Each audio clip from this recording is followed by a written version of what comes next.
Hello and welcome to our Friday webinar. We are on with Dr. Tom Tully for Ask the Vet. Welcome, Dr. Tully. How are you? Well, thank you, Laura, and it's nice to be here again with all of our attendees, and looking forward to seeing what we're going to talk about today and learn. Yeah. Yeah, and we have our special behind person is going to be a behind the scenes person is Michiko. Brenda will not be with us today, so thanks Michiko for filling in. Yes, thank you, Great to Michiko. have you back. Happy to be here. All right, and let's see. And so Dr. Tully, last I think we spoke, you were headed over to China. Is that right? Yes, I was Last headed month? to China. Yes, and had a very good trip. Had 15 hours of continuing education that I provided over in China, in Beijing and Suzhou, and it was well attended, and really enjoyed the short course that was in Beijing and the World Small Animal Association Congress. And so quite a bit of speaking, had fantastic interpreters, and then also had a chance to see some good friends, good colleagues of mine that I haven't seen since COVID. And that was really a nice chance to do that. But a lot of bird information and touch base with a number of colleagues to allow them to utilize my email address and also to contact me if they have any questions. And as all of our regular attendees know, Yeah. I don't know everything, but I do know people. And if I don't know it, I usually know somebody that may be able to help them out. So that's what I try to do and offer it to all of those that attend my continuing education presentations.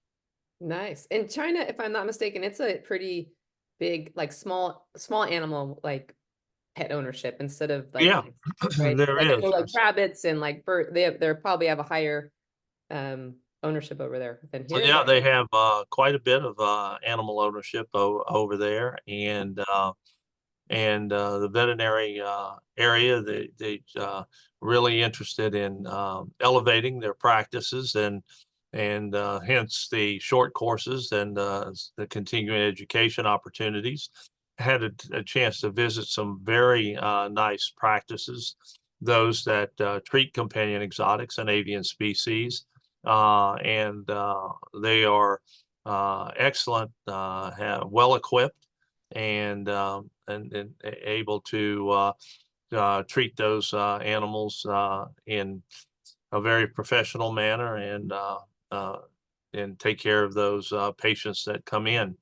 I might add that I've been to Asia a number of times, and I'm always amazed at the work ethic of the people within Asia. And we're looking at veterinarians that come in at 9 in the morning and leave at 9 at night and work 6 days a week. Wow. So it's 9 to 9, it's 996 is what they call it. And so it's I was in Taiwan, and I was given a CE presentation at 11:30 at night. What? Okay. Wow. 11:30 at night, and the people that were in there, and it was a continuing education um, local veterinary meeting, that for that particular city, and it was extremely well attended. And those people had been working since 9 in the morning, and it was 11:30 at night at a CE conference. So it's always amazing to see the work ethic that those people have. Wow. Wow. Yeah, Okay. yeah. That's amazing. And here we have you today with us. So thank you for your time here because Well, I'm ready to go. I'm ready to go, and hate right. that the hurricane went to Florida, but we already had been visited by one hurricane this year, and so I'm just glad it didn't come to Louisiana. So you know, I feel for the people in Florida and wish them a quick recovery and up and down the Atlantic coast there where that storm's going. Yes, for sure. Let's see. So if you have let's see. Well, if you have a question for Dr. Tully, use the Q&A feature and not the chat feature, so we can kind of find them quicker. And yeah, no, that's let's see. We have, you know, I was just curious now that you mentioned the hurricane and stuff in the weather. While we wait for a question, is after it all, the aftermath, because then I mean, you might have like water supply issues, or you know, maybe I don't know, like is there like the care that as a bird steward you'd have to kind of maybe be extra careful about if you did have something like that blow through your area? Like, would you want to keep your bird like indoor afterwards if there's like mosquito? I mean, does it launch a thing of like, you know, an avalanche Yeah. You outbreaks know, and stuff like I that? think the main part of this is to protect the birds during, you know, prior to the storm. The one thing about hurricanes is that, you know, they kind of know in general where the hurricane's going, you know, sometimes 4 to 5 days before. And so if you know, if the hurricane moves, that's great. And you're not in the path. It doesn't take much to get out of the path of a hurricane. If you're on the west side, it's a lot better. If you're on the east side, not so much, you're in trouble. And then also when you're looking at you know, you see how big the storm is. Well, that's just bands of the storm. The real intense is probably 100 to 200 miles on the east side. And if you're not within that 100 to 200 miles on the east side, you're going to probably come out pretty good, or north side, but you'll probably come out pretty good unless you just get a lot of rain, and then you have flooding. But because you know where the storm's going, in general, it's just to protect the birds in the cages if they're outside. And then also what's a problem here is when you have power go out, a lot of people have portable generators, and they don't only have portable generators, they have in-house generators outside. And so, you know, if you have, you know, the one thing is always generator safety. A lot of people die after a storm due to carbon monoxide poisoning than they do with the storm. And so you have to practice generator safety because birds can die of carbon monoxide poison just as easily as a human, and probably more so. So you want to make sure that the birds are away from the generator if one's being used, and then also protect the birds prior to the storm getting there, because that wind can definitely affect the caging, and you want to do that. Okay, there you have it. All right, so you ready for our first reader question? Let's go. Okay. So this actually, I'm curious to know the answer to this as well. So we're talking about a moustache parakeet, so we don't, you know, get too many questions for them. This is great. Eating his poop. Kind of parakeet. Moustache. How do you say it? Oh yeah. Mustache parakeet. Yeah. Mustache. A mustache parakeet. So been eating his poop, and they're trying to catch it as soon as he does it, but at least once or twice a day he beats him to it and eats his poop. So what is the cause, and is it harmful? So you got a bird that likes to nibble on its droppings, so to speak. To what? What's he doing with the droppings? Eating it. He's eating the droppings. Okay. Yep, eating his poop. Uh, Is it bad? And I mean, how do you stop it? What would cause him to do that? And is it harmful? well, as far as is it bad? The main thing is that there's certain animals, say rabbits, that it's called coprophagy, where they eat their feces. Now the rabbits, this is typical for them to eat feces at certain times of the day and certain types of feces because it provides nutrients for the rabbits, and it also is something that you have somewhat of a transfaunation where there is the possibility of that when they eat the feces that they're ingesting microbes. That's kind of like a probiotic, so to speak. And so this is somewhat normal for rabbits. However, it's not necessarily normal for birds. Now, one of the things that you look at now, this could be happening. You could be feeding the best diet in the world, but the other thing is, what's the bird eating? Is it eating the diet you're feeding it, or is it only eating one thing? One thing you can always look for when a bird is eating its feces is that is there something that is a possibility that it has a nutritional deficiency. So you want to make sure that the bird is ingesting and the diet, and you could try supplementation if you aren't doing that with that, to see if that does not stop the bird from actually ingesting its feces. In general, if the feces are a normal size, a normal consistency, this is something that we as doctors look at as a general health assessment of the bird. Then that's good. It's if they're normal size, normal consistency, then we're probably not looking at a gastrointestinal problem. But like I said, if there is this behavior going on, then I would definitely check for supplementation, that there may be some type of nutritional deficiency, where it's trying to get whatever it is out of the feces in that. Also, you can say, well, it's everything. He's on the perfect diet. He eats everything. It's the best diet in the world. So it's not that. One thing then you're looking at is just a behavior issue. And one of the things that you can do is put a wire bottom on the cage where the fecal material drops through. Naturally, you'll have to try to there are cages with bars on the bottom. I have a false bottom on my cage.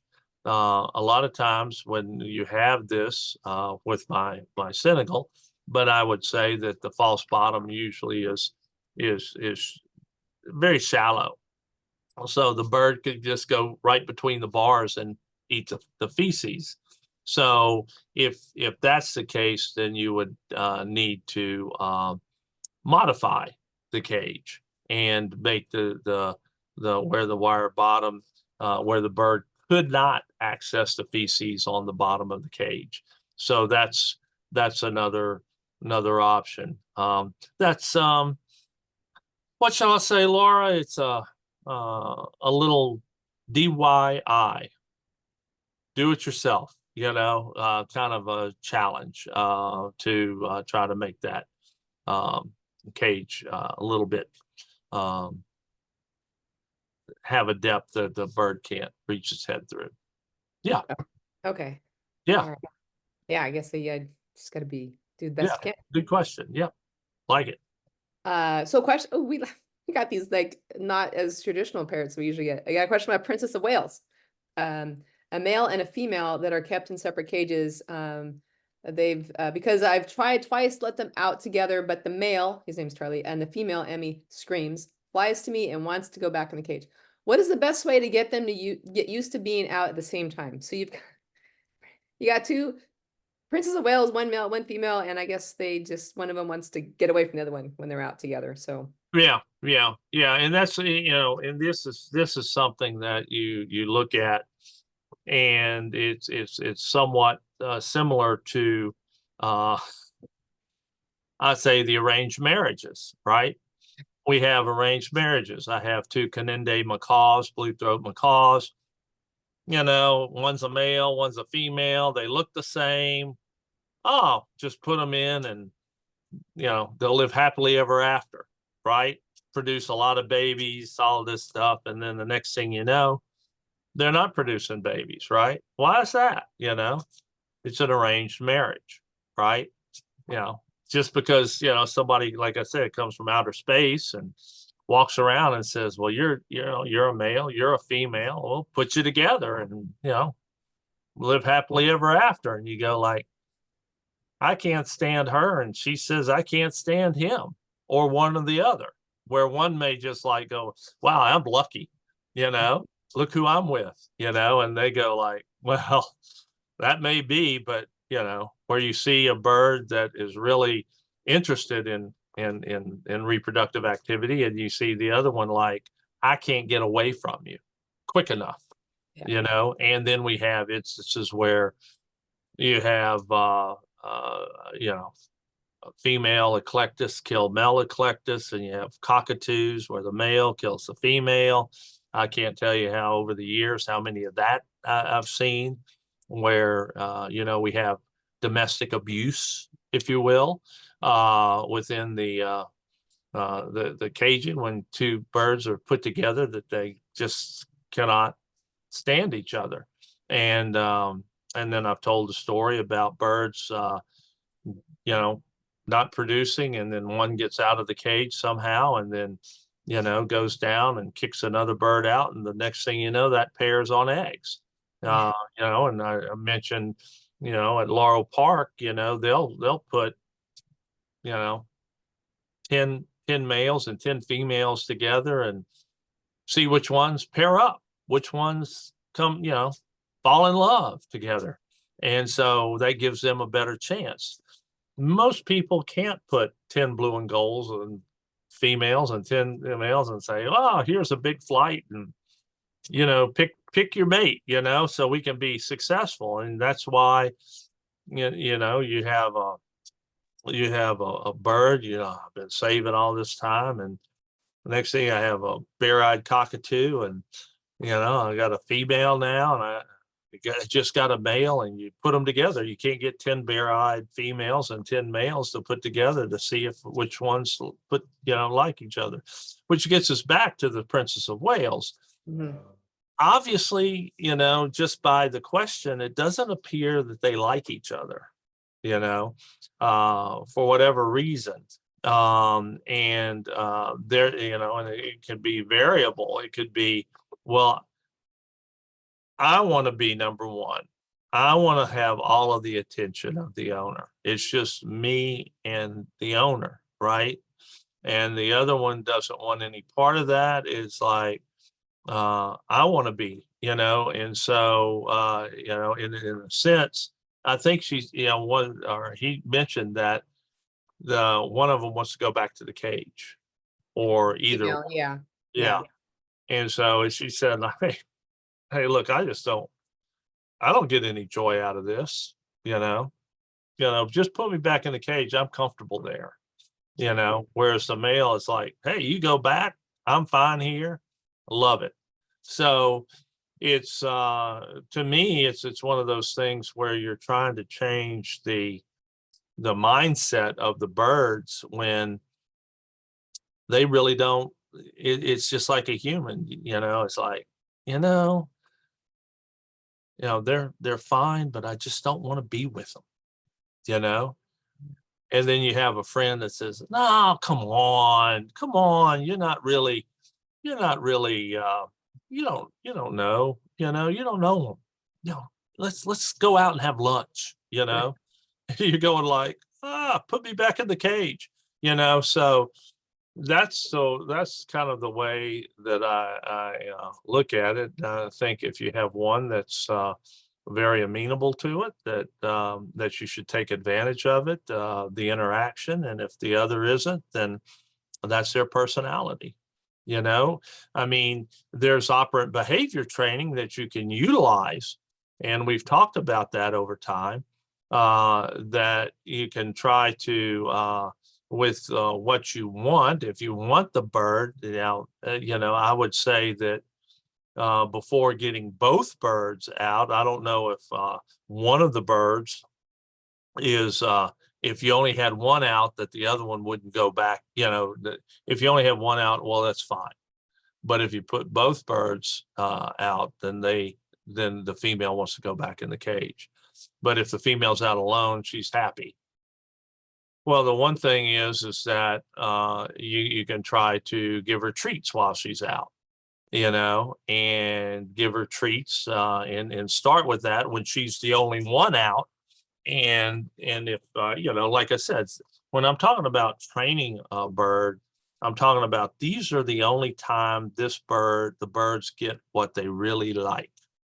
Okay. And whatever that is, it's like you don't give it to them any other time unless they're doing something, you're training them. Okay. And it's something that they really, really, really, really like. Okay. And it may be a little bit bad nutritionally, but that's okay. Okay. And so, like I said, they've made almond slivers I've seen for treats and different things like that, pistachios, what have you. And that's the only thing that they get. And so if you train that female while she's out to get treats, then, that's good. And she knows that if she's out with you, she gets a treat. And that if you have the male, then when the male comes in, then she goes like, I really like those treats, and if I stay out here, then I bet I'll probably get a treat. And that's what you do. You start giving her treats while the male's out there. And so then it just becomes kind of a natural, event. She's trained, you're training her. So that's kind of a synopsis of what you're looking at and dealing with, and a few options just to try to work through it. Okay. Oh, sorry, I have a gardener outside.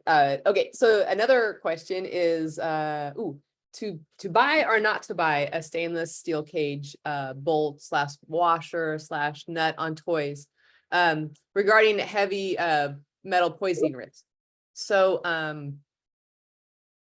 also like an activated charcoal dose if suspected of heavy metal, what's the best medication, feeding syringes? So I think the question is so non-stainless steel cages and and all the equipments like bolts and washers and nuts on those on toys, are those hazard? I mean, are you looking at potential heavy metal poisoning risks if you have a non-stainless steel? Yeah.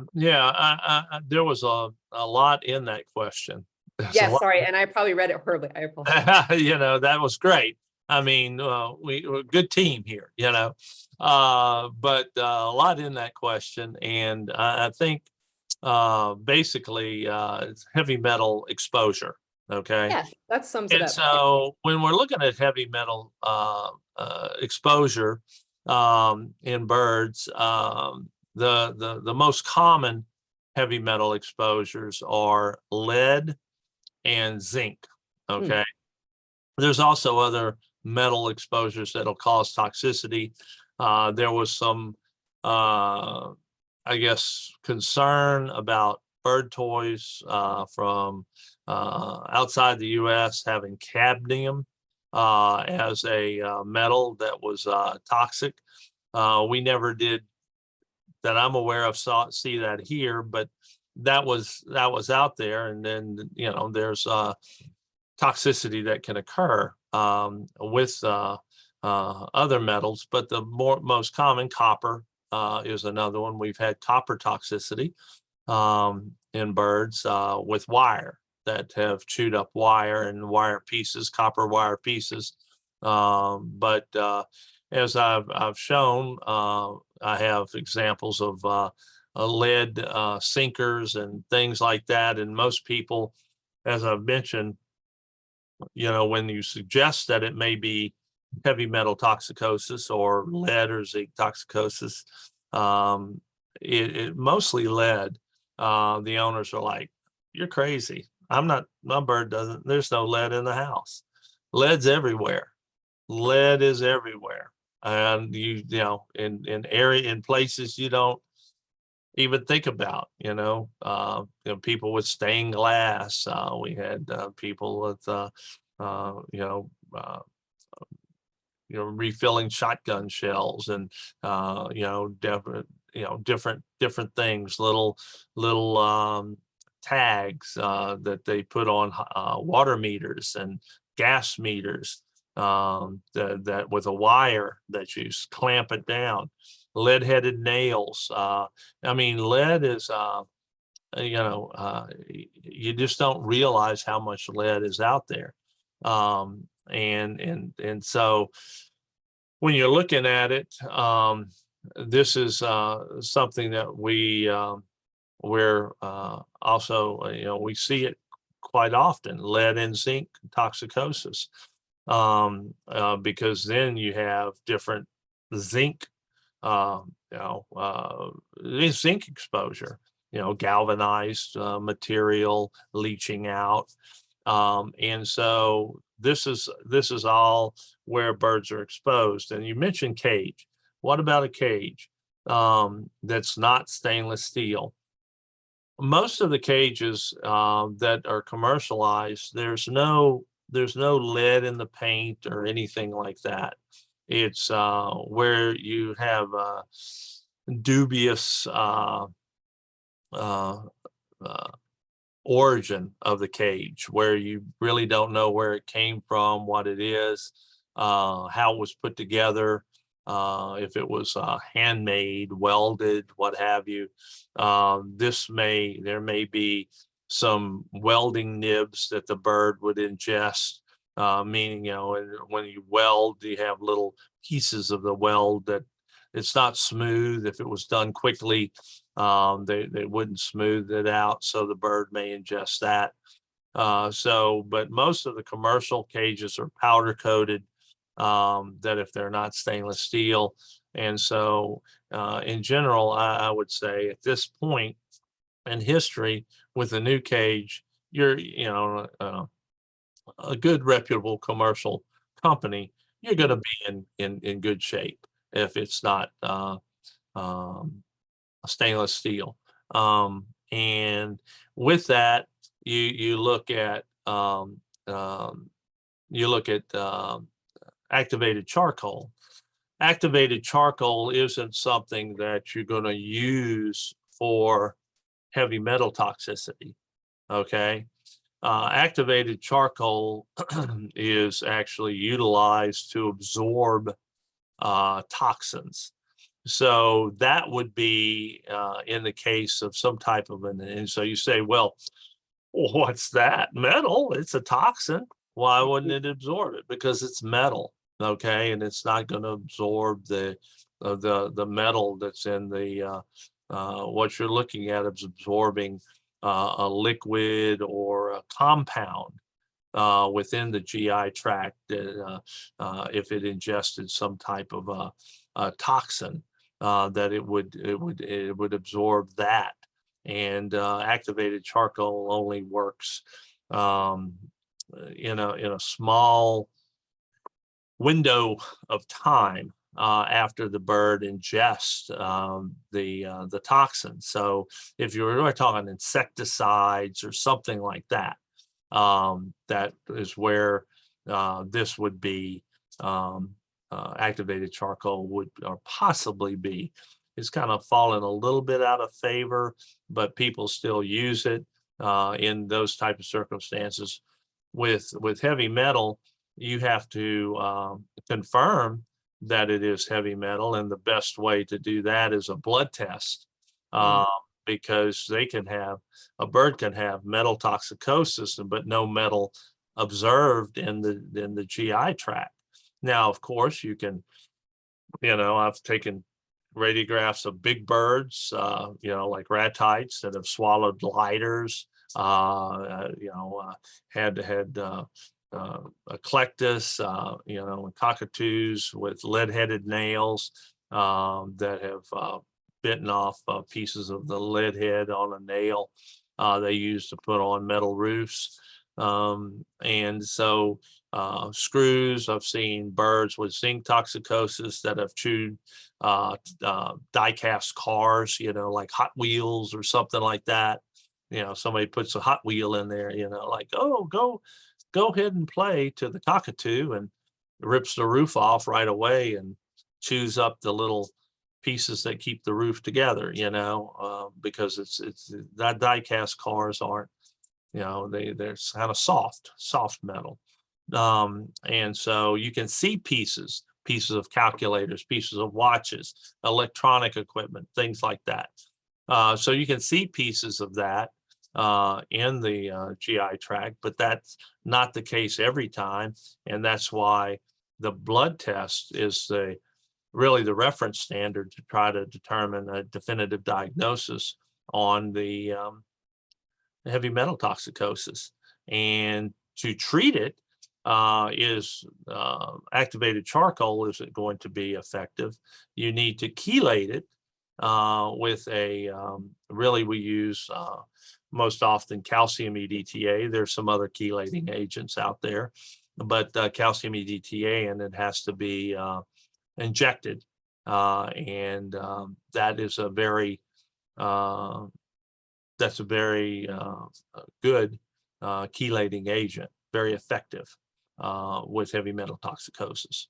So hopefully that answers all the little what I would call aspects or facets of that question.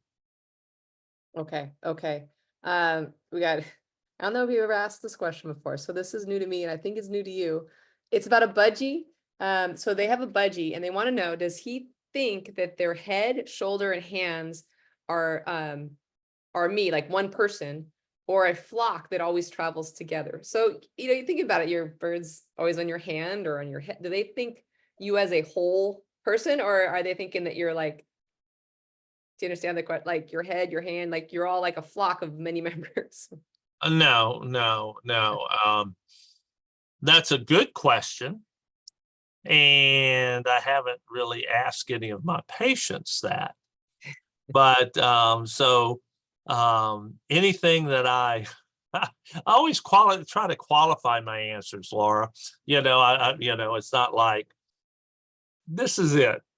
Yeah, this is what the answer is. No, it's an opinion, and I like that. I like to kind of, oh well, this is my opinion based on what I, my thought processes and working with birds for this many years.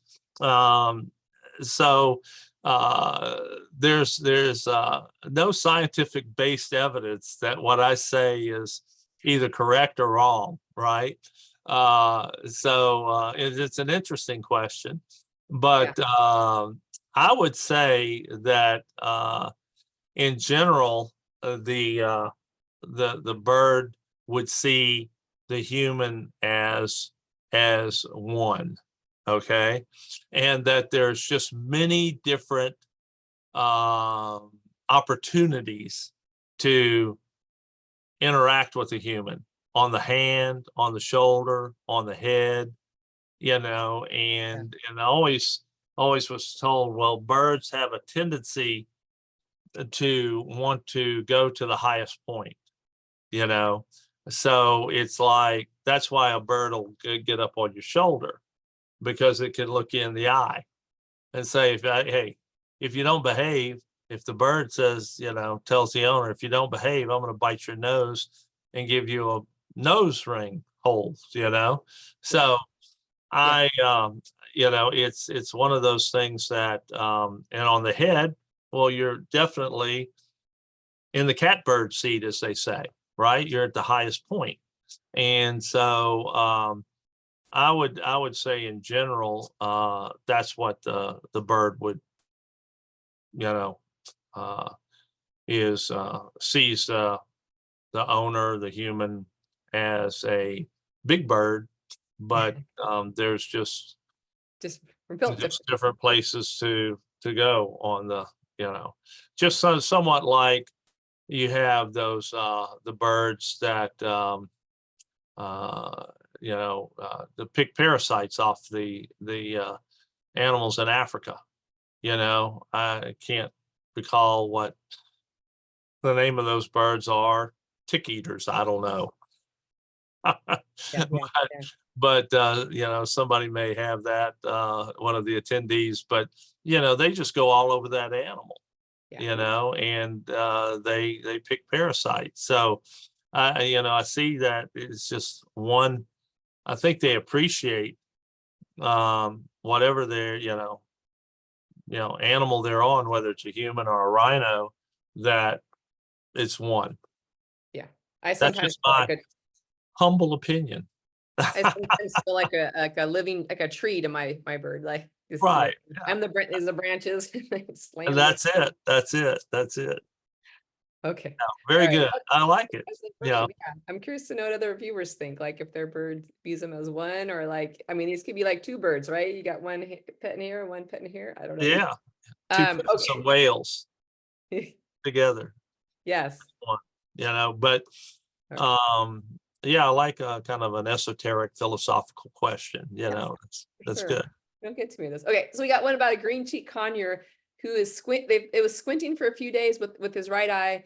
They took him to the vet and they said that he has an ulcer in his cornea, and they prescribed drops. So they want to know, why did this happen? Will it impact his eyesight in the future? So he has a follow-up coming up, but they're curious to know how this could happen in the first place, and is it going to affect his vision going forward?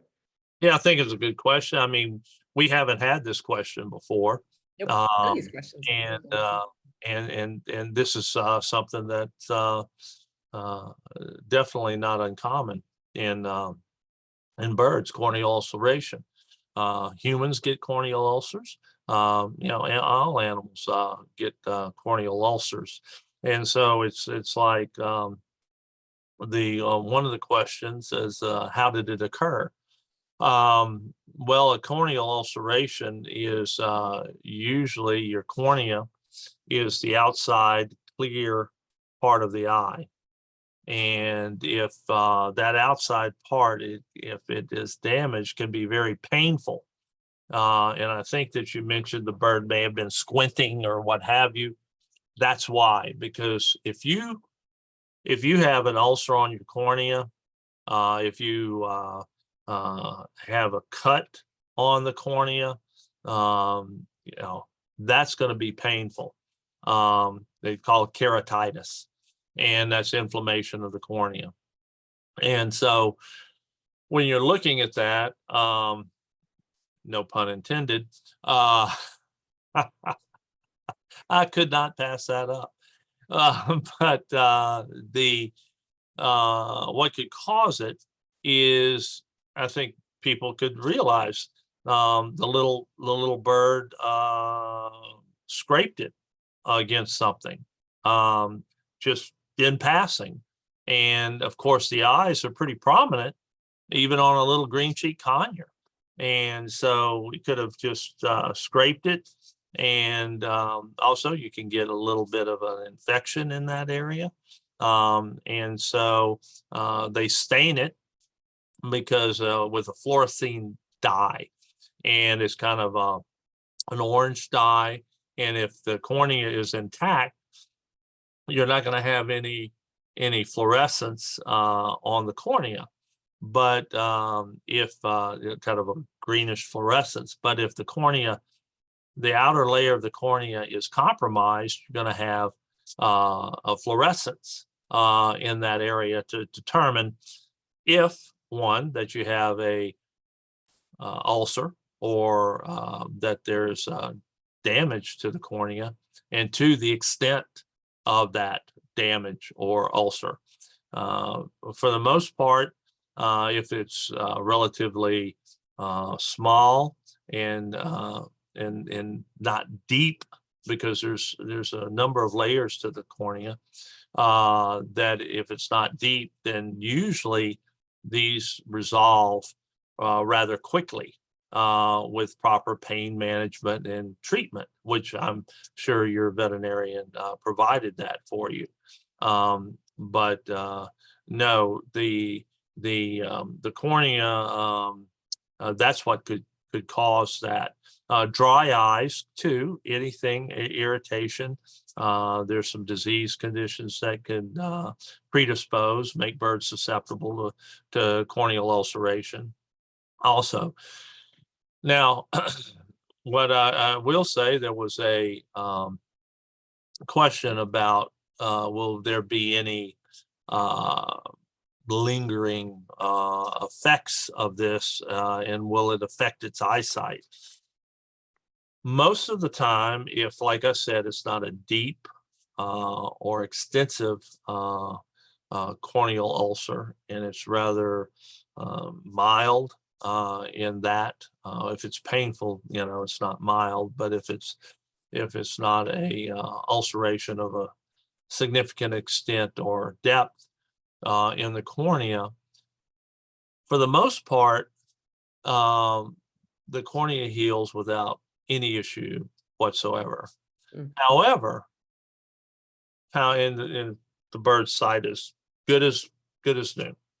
However, if you do have a more extensive corneal ulcer, depth, extent of that there is healing that can occur with that. And with that healing, there is scar tissue. And so there may be where the cornea, the cornea is basically your windshield, right? On your eye, right? And so that's like if somebody just went and put an egg and smashed an egg on your windshield, that's kind of what the scar would look like, and you're trying to look around it or what have you.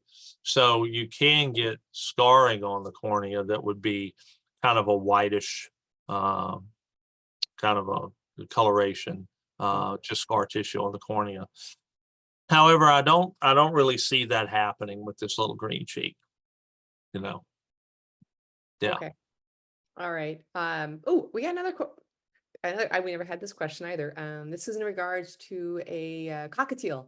So they live 3 hours away from their vet, right? So when they're bringing him in for his annual checkup, they're so an hour and a half into the drive, one of their cockatiels started to have a seizure, started seizing, which he's done before.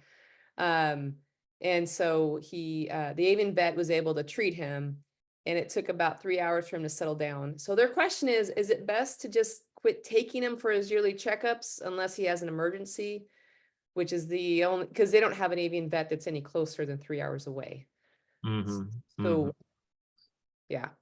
Yeah, that's a good question, because really you have to look at what's the benefit versus the negative on that, on taking them in. The one thing is annual exams, as I've always said. I mean, when you're looking, it's just like nothing more than, with a human. When you do an annual exam, you're doing preventive medicine. You're allowing the bird to, just with a human, you're allowing yourself to be checked for your health, to make sure that you're ahead of the curve if there's something, unfortunately, if it's not normal. Okay. Oh yeah, look at this. You didn't need blood pressure medicine. Now you need blood pressure medicine. You need this, whatever. Oh, and by the way, this is new. And for your general condition, this is what we need to do. So the benefits on that, and like I said, I mean, I've had people bring in birds for physical exams, and they have a white blood cell count over 40,000. The bird looks fine. We have birds that's been in for a physical exam and normal, and their red blood cell count is 12. Okay, and it should be 50%.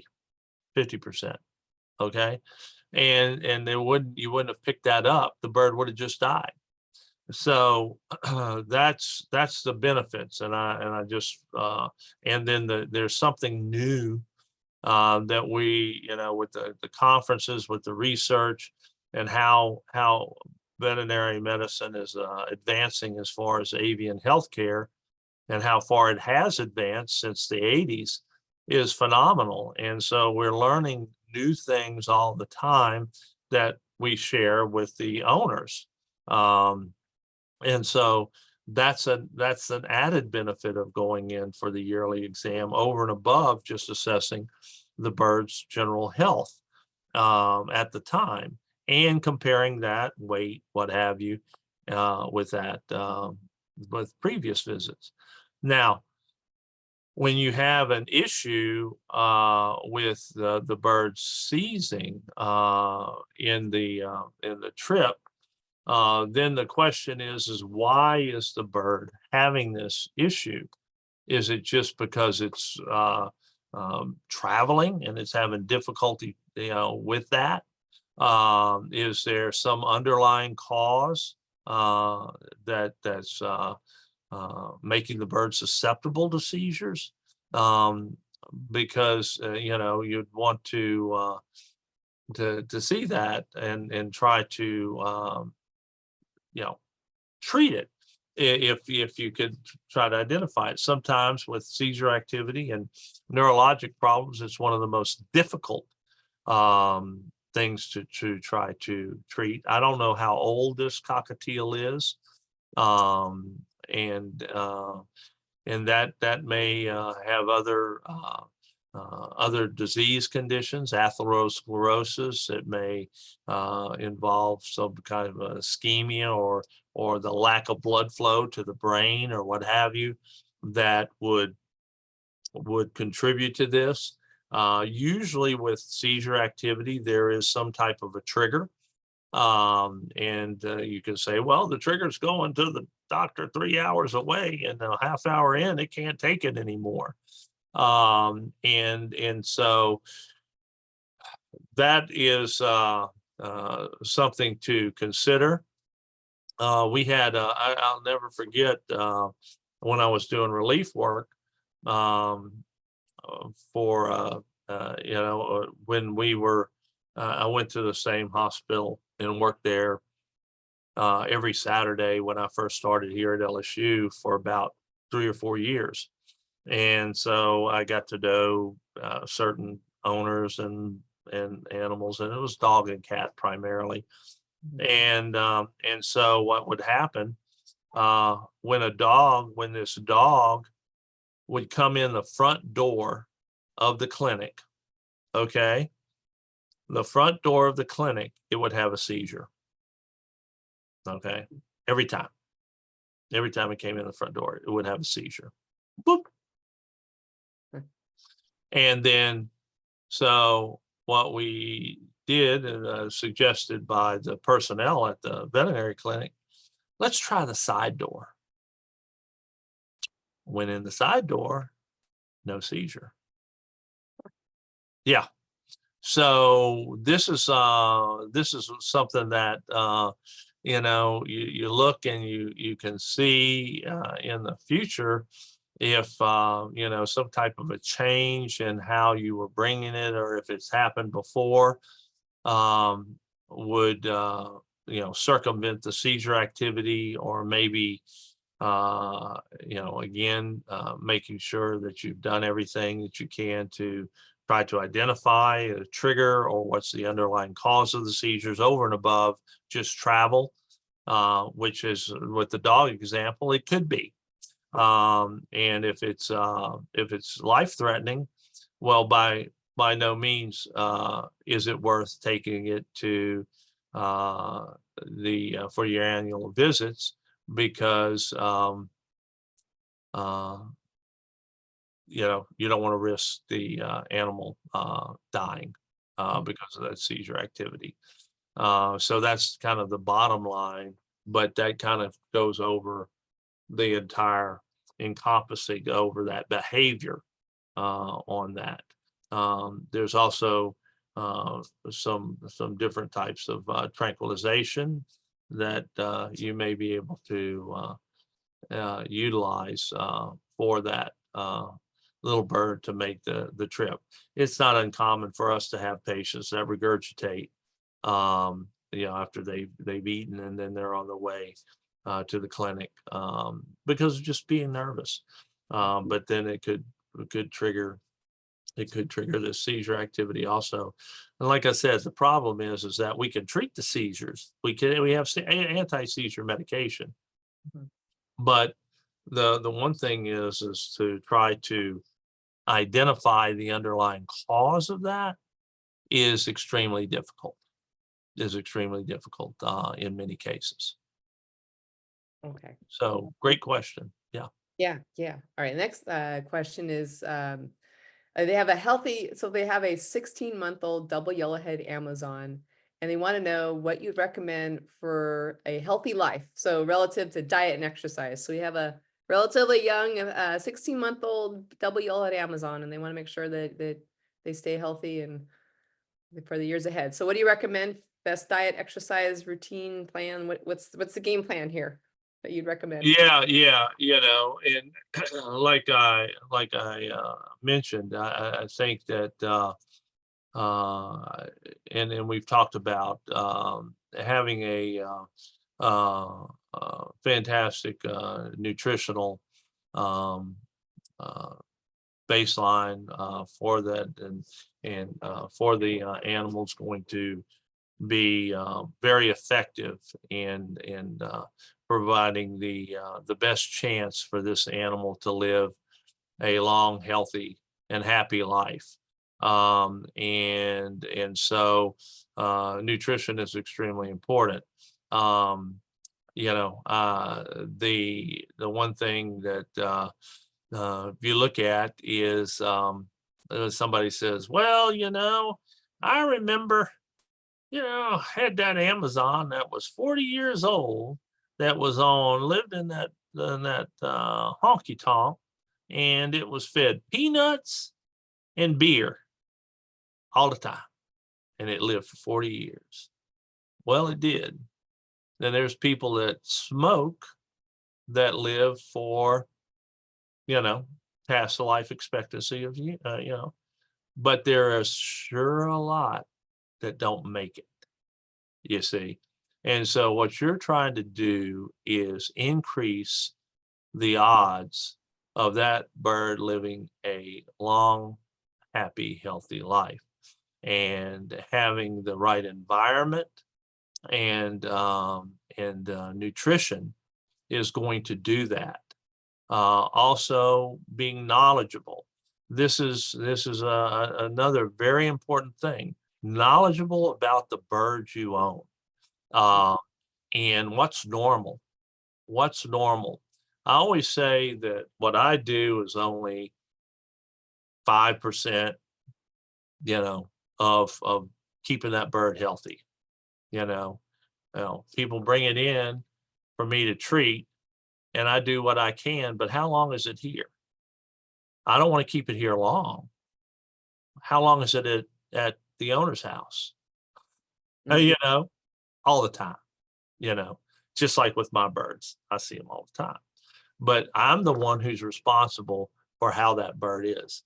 And so what you're looking at is that it's good to be knowledgeable on the bird, what the bird is the environment it's in, have appropriate cage furniture, toys, what have you, so it doesn't get toxicosis, doesn't swallow a foreign body, doesn't have an issue with that. That's going to be extremely important. And then also the right environment, the right size caging for the bird, and also an ability of that bird to live comfortably in that house. Birds usually like to go to bed early, and they wake up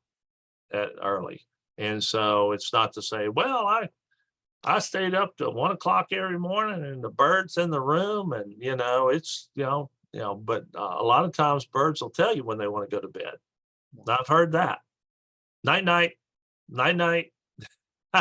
It's like it's time to go. And so that's all part of the psychological and then also the health benefit of environment for that bird. And then, like I said, to be knowledgeable with the the healthcare, just like you are, and make sure that you have that the birds so you can assess the bird's condition and know what's normal, what's not normal. And like I said, it's extremely important to know. They talk about birds being prey animals. They hide their signs. Yeah. I can tell you, I have owners that tell me, Doc, this bird's not doing well. And just looking at it, you wouldn't know. Not eating, not perching where it should. It's not interacting like it should. This is its normal behavior. This is what the normal stool looks like. This is this. And I never question it. They're very observant owners.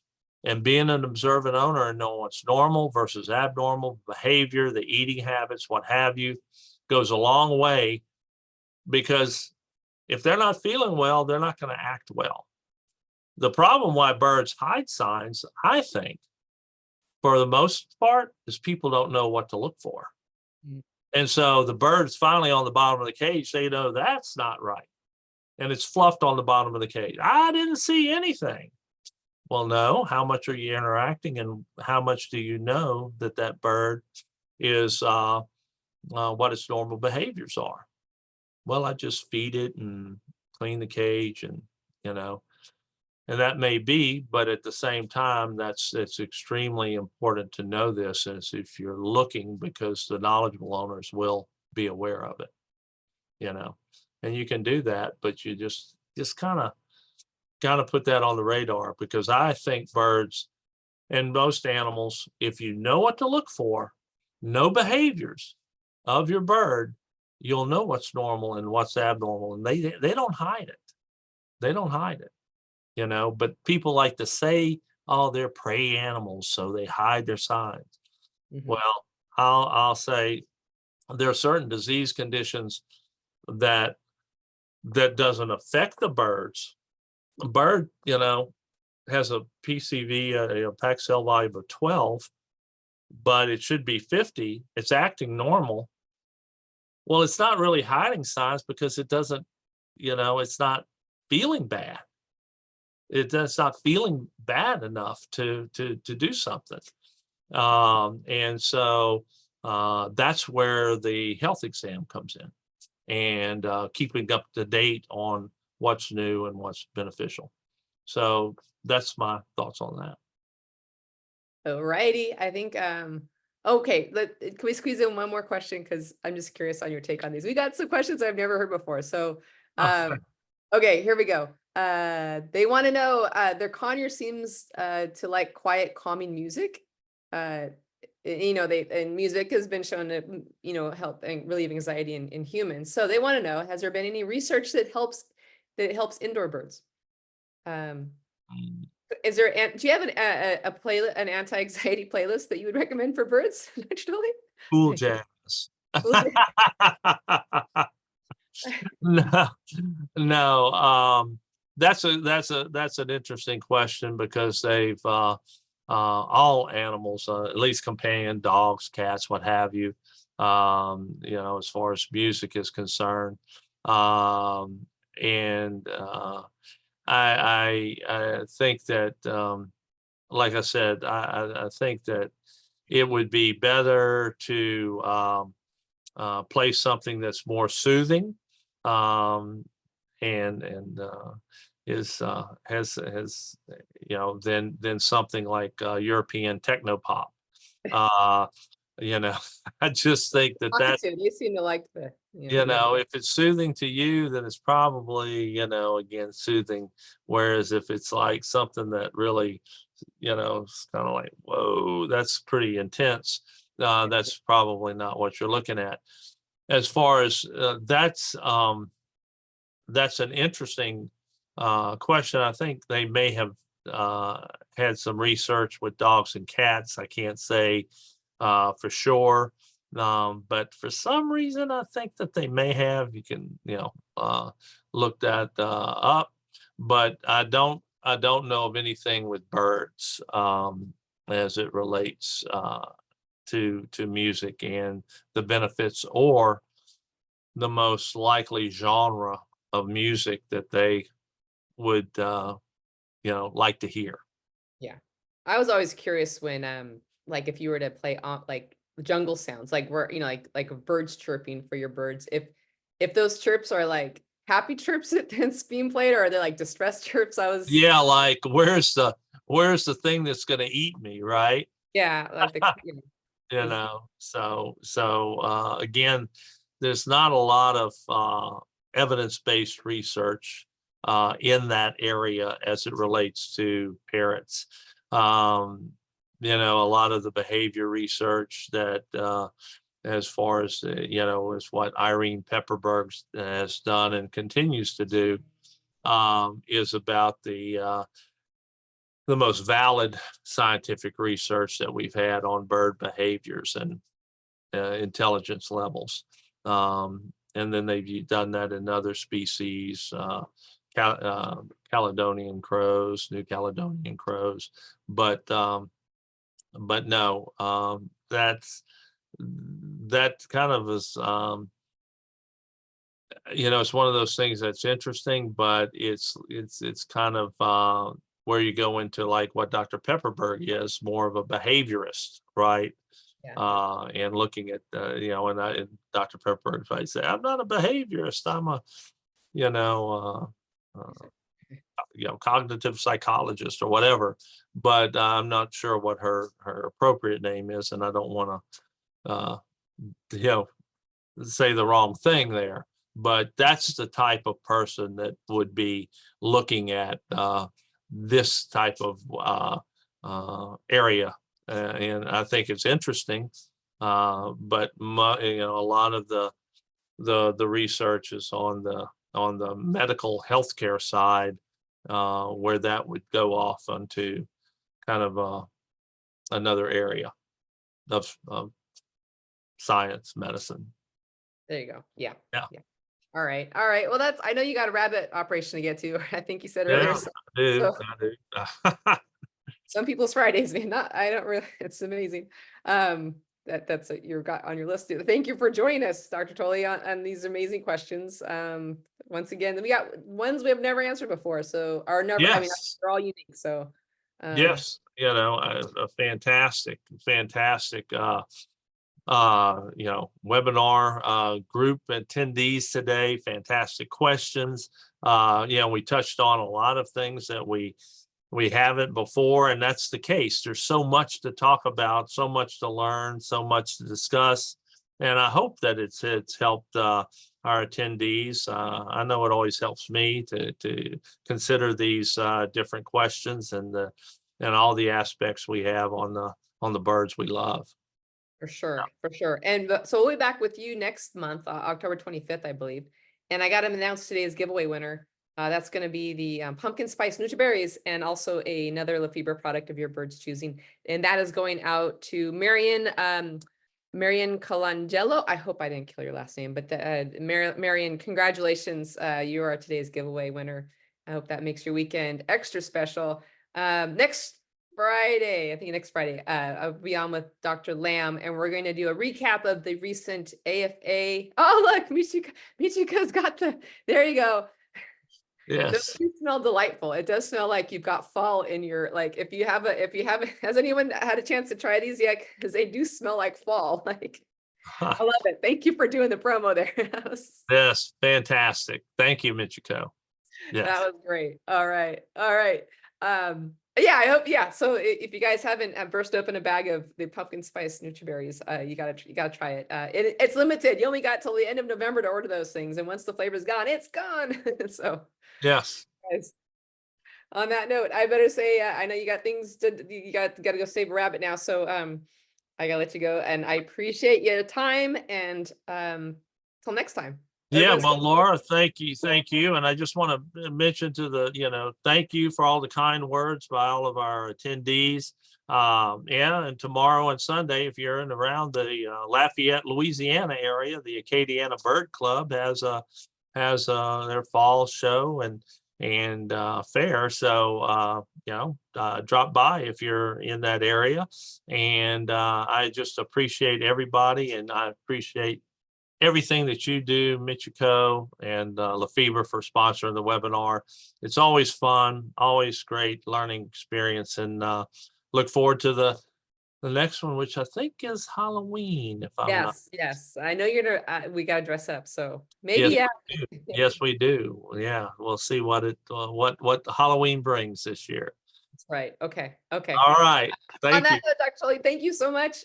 Everyone have a great weekend. All the best All to you. right. Uh-huh. Bye-bye.